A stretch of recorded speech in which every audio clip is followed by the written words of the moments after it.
Ассаламу алейкум, қадірменді халайық. Осы кездерде, субханалла, әлеуметтік желідегі парақшаларымызда ер кісінің өзінен егде жастағы, өзінен үлкен жастағы әйелге үйленуі сүннет пе деген сұрақ өте көп қойылып жатыр.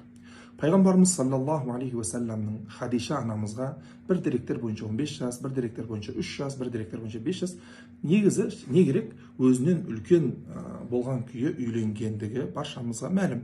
Осы нәрсе біз үшін сүннет па деген сұрақтар көп қойылып жатыр. Жоқ, адамның өзінен егде әйелге үйленуі сүннет емес. О неге сүннет емес? Пайғамбар саллаллаху алейхи атқарып тұрса да сүннет емес па деген сұрақ туындайды. Оны пайғамбар саллаллаху алейхи уассалам пайғамбарлық келерден алдын атқарған.